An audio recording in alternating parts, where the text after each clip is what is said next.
Good afternoon. It is exactly 2 p.m. This is Market View, the final episode this week. Thank you for tuning in. My name is Lungilele Makakula. With the Minister for Finance, Honorable Neil Rackenberg, set to table the budget tomorrow in Parliament, the business community hopes that there will be no increases in taxes. The Chief Executive Officer, Inati Lamini, says the minister faces his toughest budget yet since there was a shortfall in SACCO receipts and there might be cuts in foreign aid. And on the other hand, the United Nations says the Minister for Finance has to use His Majesty's speech as a guide, promising to give technical support to Eswatini as the budget is being implemented. And business women Eswatini has also shared their views on what they think this year's budget should look like. The budget for 2023-2024 stood at 26.4 billion amalangeni, and some of the key sectors such as education was allocated 3.96 billion amalangeni to provide quality education for all. Health was allocated 2.76 billion amalangeni to provide universal health care and strengthen health systems, and the Ministry of Agriculture was allocated 1.63 billion amalangeni.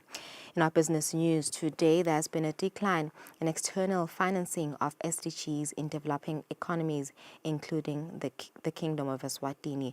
Let's go straight to our first story.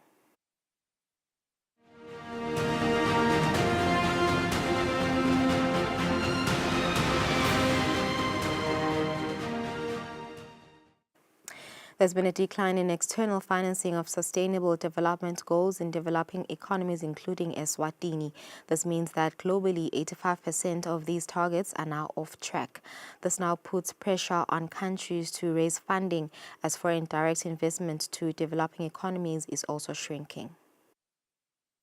The global investments that are needed to achieve SDGs, the estimates show that we need about 5 to 7 trillion, per year. But this money is not coming in. And then of these total investments, of course, the key SDGs in developing countries, including Eswatini here, are expected to lie between 3 to 4.5 trillion dollars until 2030. This money is not. External financing to developing economies significantly dropped by $700 billion in 2020. Unfortunately, the trend has continued. So we are getting less and less money for development. And this takes me to what I call the scissors effect. So the needs are rising, but the financing for those needs is going down. So it's a scissors effect, Needs rising, then the resources are going down. In 2023, there was an assessment in terms of where we are globally on SDGs. Unfortunately, we are off track. The world is off track, the SDGs. We're off track about 85% of the targets. Even where we are doing well in some goals and indicators, the 15%, the progress is very slow. Very, very slow. Some of the goals, yes, like if you look at education, we are doing well, but in terms of quantity, not quality. So we still have kids who have gone through primary education, but they can hardly read and write. They can't tell the difference between 0 and O, So that is the reality that we are facing. And then the annual SDG financing gap in developing countries, again, it increased by 70%. We're talking about $1.7 trillion. That's a lot of money. And then, of course, there's been a drop of about 123% in investments, including a 35% in foreign direct investment, particularly for developing countries. Most of the FDI is not coming into Africa, it's going to Asia and other regions of the world. There was also another drop in net inflows from portfolio investors. And again, like the preceding point, we are not attracting portfolio investments. So basically what we are seeing on the ground is a shrinking of public revenues and fiscal space. And for Africa, this is very, very real. And then this is compounded by the rising external debt. Let me quickly come to Eswatini in terms of your growth levels. So in 2015, when SDGs were launched, the country grew at 2.2%. Remember I said you need 7%. So you were at 2.2. In 2023, the growth was at 5%. still below 7%. However, the forecast for 2025 looks good and promising, 8.3. The only thing is that EC has come back and said, no, actually you need now double-digit growth. It should be above 10% because the costs have risen. So although Eswatini is doing very well in terms of projections, 8.3, that's good, but it's still below the double-digit growth that we need. FDIs to Eswatini, in 2015 when SDG started, we attracted $41 million. In 2023, the number went down, $29 million. Again, not very good in terms of mobilizing external resources. So what are the implications of all these numbers that I've talked about? First, low growth means that the cake is too small. We can't get enough pieces for each one of us. Of course, each one of us will have a small piece, but it's not enough. So you need to grow the cake in order to have decent pieces. The United Nations is in the process of developing its cooperation framework for 2026-2030. This framework identifies areas of cooperation between the United Nations and the country. The private sector, including business, Eswatini and other partners, had dialogue to make their contributions to the framework. United Nations resident coordinator George Washira explains more about the framework. The United Nations is in the process of developing its cooperation framework, which is the document that lays out the agreement between the United Nations in Eswatini and the government of the Kingdom of Eswatini. And what we are doing here today is to engage in a consultation with the private sector of Eswatini, basically the business captains of Eswatini, to share with them our strategic direction, our proposed strategic direction for the cooperation framework. And this is a part of a broader consultation process. We did this 4 weeks ago with the government led by the Right Honorable Prime Minister. And this time around, we are consulting with the private sector. It's a process of ensuring that what we agree to do in Eswatini as the United Nations is based on broad ownership by the people of the Kingdom of Eswatini. Business Eswatini's President Mvuselelo Fagudze shares their role in the development of the framework. The role of Business Eswatini today is to make sure that we align to the United Nations Sustainable Development Goals, whose deadline was set for 2030. So we're just over 5 years away from having to meet those deadlines, and we're obviously, as a country that's now classified as a middle-income country, we're no longer entitled to donor funding, which means that we have to find sources of finance, development finance for the projects that can develop the country for us to meet the Sustainable Development Goals. So it's very challenging for a country like Eswatini, where youth unemployment is over 30% and unemployment in general is over 20%, and yet we still have to meet the development goals, and yet our economy is not growing at double digits every year. We've got good prospects,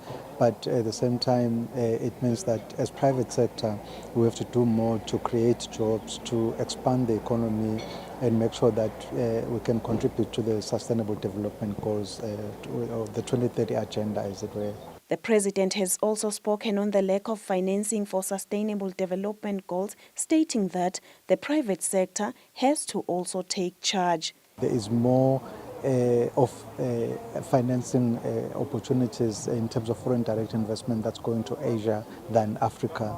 So that creates a big gap for Africa, because we still are a developing continent. So therefore, it is my view that in addition to just waiting for foreign direct investment, that we should look at the pension funds. There's a lot of liquidity in Africa.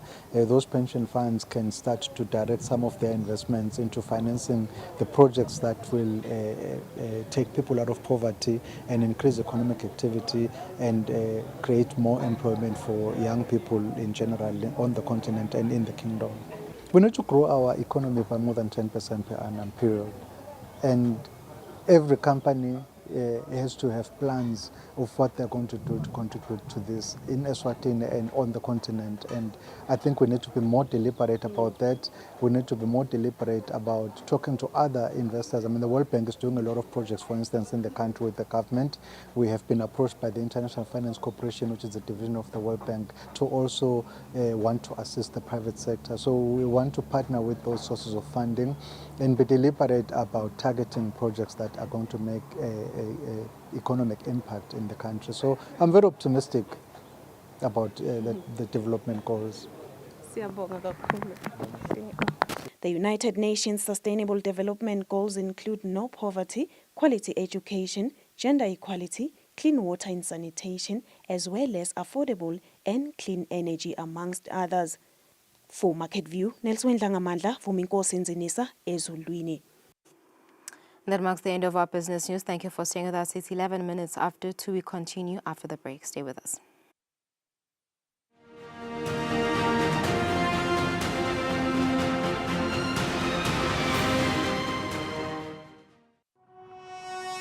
When you choose your adventures, you do so with an open heart and a desire for the unexpected. You embark on journeys to discover new worlds full of wonder. You choose a path to awaken your senses, a world to make you look up and realize just how inspiring this life can be. Arrive and awaken your heart. Explore life in ways only thought possible in your dreams. Discover just how far you go to expand your understanding of life's greatest mysteries. There's just one place on this planet with so much to offer. Now is the time for you to have the royal experience.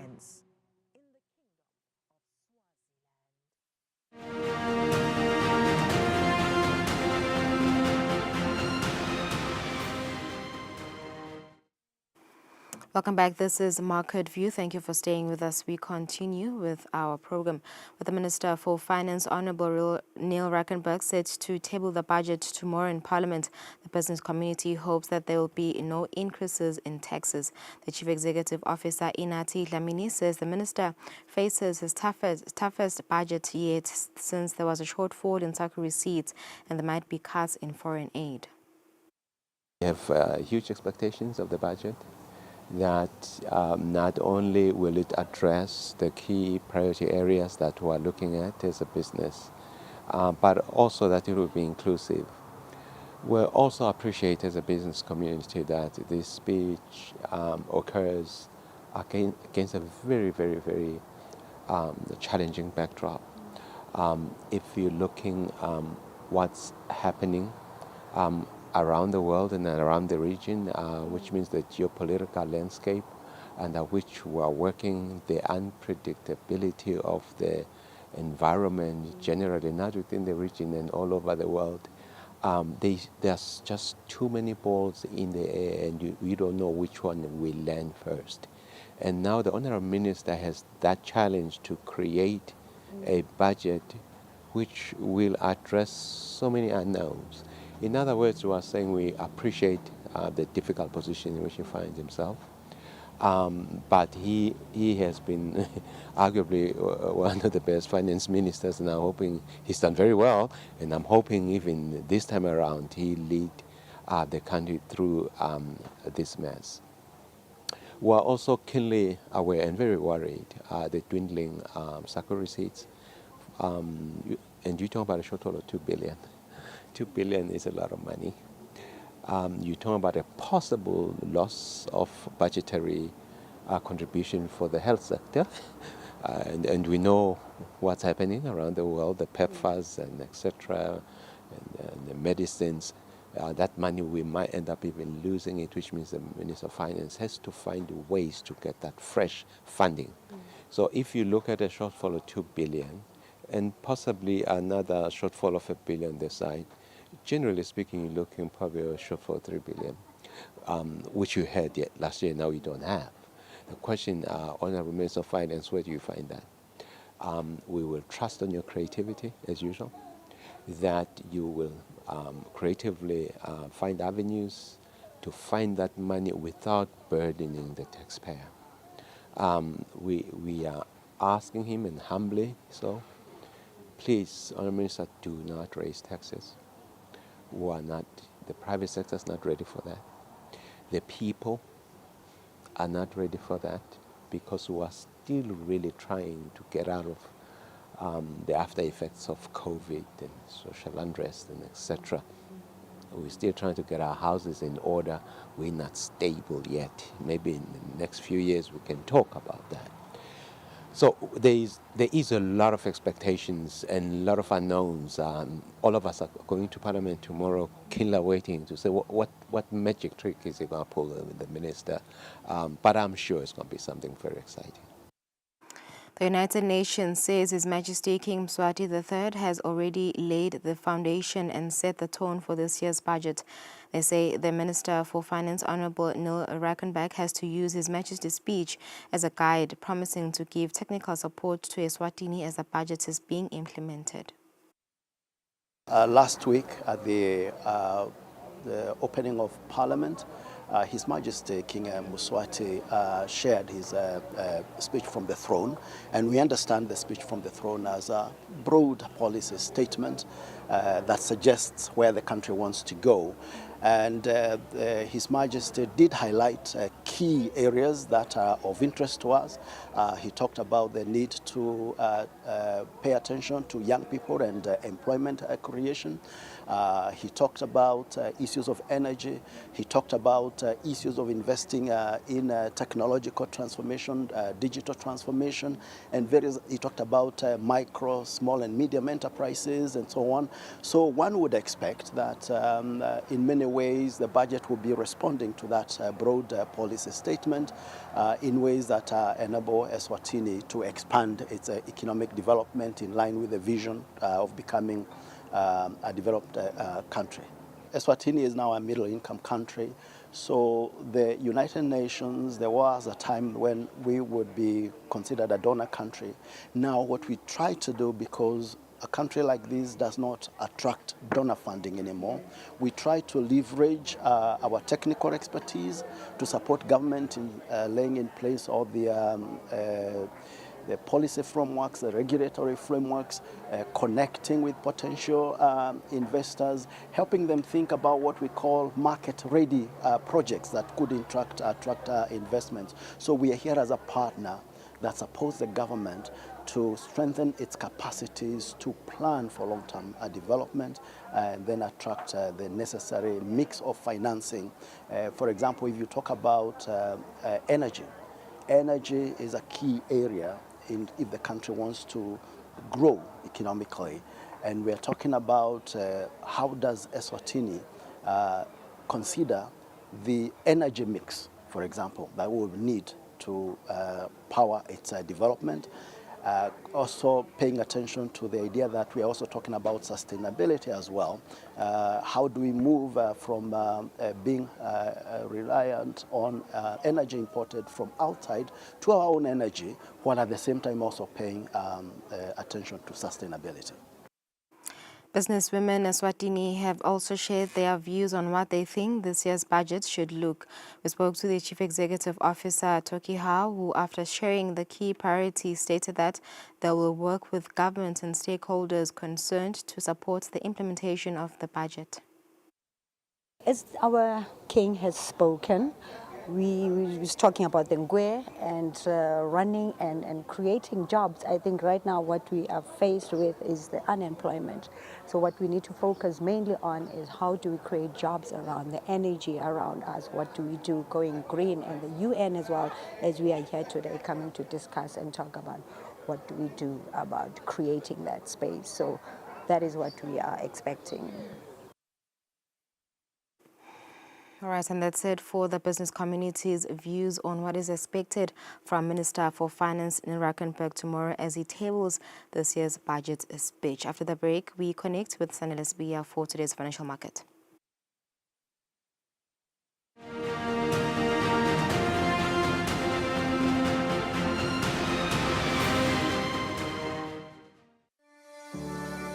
Eswatini TV has signed a code of conduct that is enforced by the Eswatini Communications Commission. We are committed to reporting news that is accurate, comment that is fair, and programming that does not amount to hate speech or the description of gratuitous violence or explicit sex. For any complaints of our programming, please contact us on 2411-9600 or email info@eswatinitv.co.za.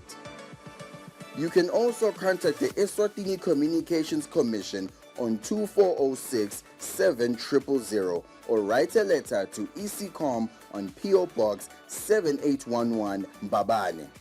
Email address is info@ecom.org.sz.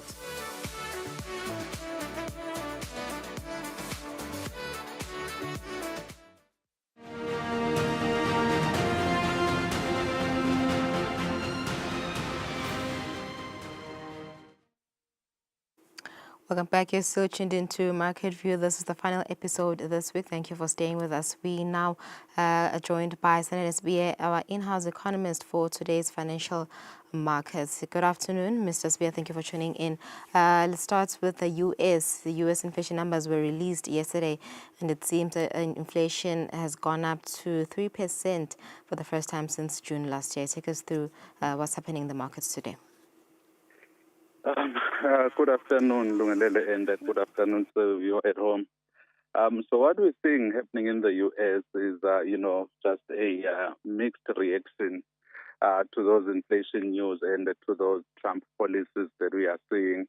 If you look at your Dow Jones Industrial Average, it has lost a few points together with the S&P 500. It's only the tech-heavy NASDAQ that seems to be urging forward on the positive, purely because we do fear that the tariffs in themselves, they are actually going to be a bit more inflationary. So markets are already building that in. And given that, markets are not moving in line with the U.S., so it's relatively easier for the UK market and, the European and the Asian markets to just blue tick those motives.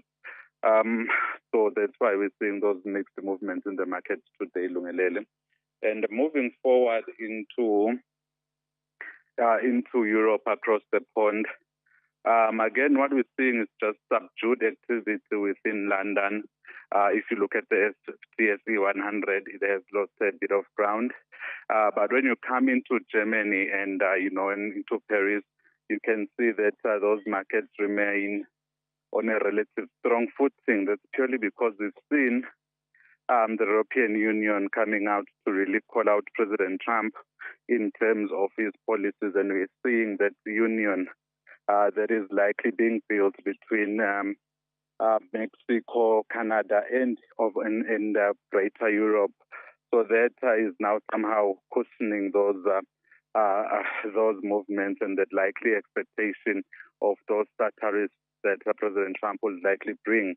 And then when we also look into what's happening in Europe, there is that AI in Indaba that just ended yesterday, and that summit in itself has actually promised a bit of a sizable chunk of an investment coming into particularly the French market. And that actually goes across the pond and goes well into the Middle East. Also, India is part of that consortium. And even though we didn't reach a deal in terms of what the world leaders agree on in terms of the pathway around artificial intelligence, but there is 150 billion that is coming into the market in terms of investments, 150 billion euros, and Saudi Arabia has already committed quite a sizable chunk of that money, and we do know that that money is coming, and that is what's going to rally markets. And then coming into Asia, well, there is a bit of subdued activity within the mainland and in that Chinese-controlled territory of Hong Kong. That's purely because the tariff story is just not letting down. So we're still watching and seeing how the trade war is going to be and how much of a trade war are we actually heading into and the global south, the global economy. And then within South Africa again, we are on the cusp of that 87 or that 88,000 mark. I mean, remember, if you remember, around June-ish last year when we first saw that government of national unity, we did see those numbers coming up to 88,000, and we are approaching budget week tomorrow, and we should see those numbers really climbing back to that 8,000, depending on what Kodongwana, what Minister Kodongwana states and what the spending priorities will be and what the issues will be around those state-owned enterprises, more especially Eskom. We do need a bit of stability there. And then in the Eswatini Stock Exchange, nothing has moved. Gold is on that 2,900 mark, really just surging forward to that $3,000 per barrel mark, per ounce mark. That's purely because there's a lot of uncertainty in the global market, and oil continues to be steady around that 75 dollars per barrel. We do expect it to stay there essentially at 74 today, oscillating between 74 and 76. But it should find an equilibrium in the 75 mark come April, when OPEC really just does a bit more in terms of renewal of in upping that output.